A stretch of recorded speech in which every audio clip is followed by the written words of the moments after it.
آج کے اس دور میں، اس نازک دور میں مسلمانوں کے لیے مسلم پرسنل لا بورڈ یہ ریڑھ کی ہڈی کی طرح ہے۔ آج پورے ہندوستان کے فرقے کے لوگ اس مسلم پرسنل لا بورڈ کے اندر موجود ہیں۔ اس بورڈ کے اندر شیعہ اور سنی بھی ہے، اس بورڈ کے اندر دیوبندی اور بریلوی بھی ہے، اس بورڈ کے اندر مخلد اور غیر مخلد بھی موجود ہیں۔ الحمدللہ یہ مسلم پرسنل لا بورڈ ہمارے اکابر ہیں، اور انہوں نے ایسی یہ لہر چلائی ہے کہ مرکزی سطح پر بھی کام کر رہی ہے اور ضلعی سطح پر بھی کام کر رہی ہے، صوبائی سطح پر بھی کام کر رہی ہے اور تعلق کے سطح پر بھی کام کر رہی ہے۔ ہم سب کو یہ سمجھنے کی ضرورت ہے کہ مسلم پرسنل لا کی تاریخ کیا ہے اور اس کا وجود کب ہوا۔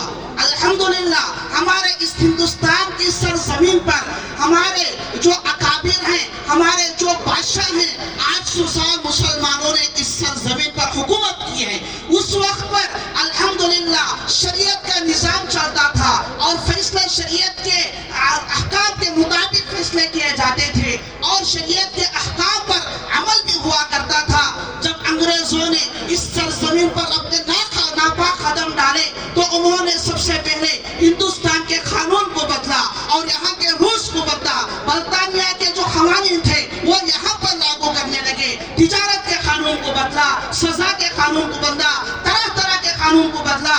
اس وقت ان کی نگاہ مسلمانوں کے زندگی کا جو نظام ہے ان مسائل پر پڑا، تو اس وقت انگریزوں نے ایک کمیٹی تشکیل دی۔ ان کو بھی یہ خوف تھا کہ اگر ہم ڈائریکٹ مسلمانوں کے جو اندرونی مسائل ہیں اس میں خلل کریں گے تو یہ ہمارے ساتھ بغاوت کریں گے۔ چنانچہ اس وقت اس کمیٹی کو تشکیل دی گئی اور اس کمیٹی نے یہ فیصلہ لیا کہ ان کے جو مسائل ہیں یہ شریعت کے ساتھ پیوست ہیں، اگر اس میں ہم مداخلت کریں گے تو یہ بغاوت پر اتر آئیں گے۔ چنانچہ اس وقت انگریز نے یہ فیصلہ لیا کہ اب ہم مسلمانوں کے لیے الگ قانون بنائیں گے، قاضی کا شعبہ بنایا اور قاضی کے پاس مسلمان اپنے مسائل کو لے کر جاتے تھے اور قاضی شریعت کے مطابق فیصلہ کیا کرتا تھا۔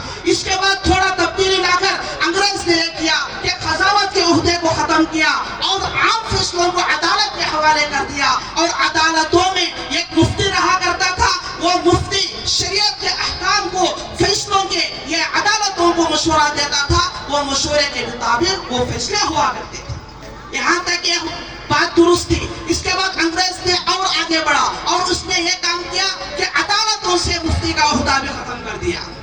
اب انگریز بیٹھتے تھے اور انگریز وہاں پر فیصلے کیا کرتے تھے، وہ شریعت کو نہیں جانتے تھے، وہ کتاب اور سنت کو نہیں جانتے تھے، کچھ مسائل جان لیے، کچھ عربی کتابیں پڑھ لیے، اس کے مطابق فیصلہ کیا کرتے تھے۔ تو اس وقت کے علماء نے یہ محسوس کیا کہ انگریز اب ہماری شریعت میں مداخلت کر رہا ہے۔ علماء کھڑے ہوئے، محسوس کیا، اس وقت پرجوش طریقے سے احتجاج کیا، تو اس وقت انہوں نے ایک قانون بنایا، شریعت اپلیکیشن ایکٹ۔ اس میں یہ قانون بنایا گیا کہ اگر دونوں فریق مسلمان ہیں تو اس وقت بھی شریعت کے احکام کے مطابق فیصلہ کیا جائے گا۔ میرے مسلمان دوستو، میں اپنے بات کو طول دیے بغیر آگے بڑھتا ہوں کہ یہ مسلم پرسنل لا بورڈ اسی وقت سے موجود ہے اور علماء اکرام اسے سنبھالتے ہوئے آ رہے ہیں اور اسی طرح حالات بدلتے گئے اور یہ ہندوستان آزاد ہوا، اس کے اندر دستور بنا، دستور کے اندر بنیادی حقوق بنا دیے گئے کہ ہر مذہب والا اپنے مذہب کے مطابق عقیدہ رکھ سکتا ہے، ہر مذہب والا اپنے مذہب کے مطابق آزادی کے ساتھ عبادت کر سکتا ہے، ہر مذہب والا اپنے مذہب کی تبلیغ کر سکتا ہے۔ یہ آرٹیکل 25 میں لکھا ہوا ہے۔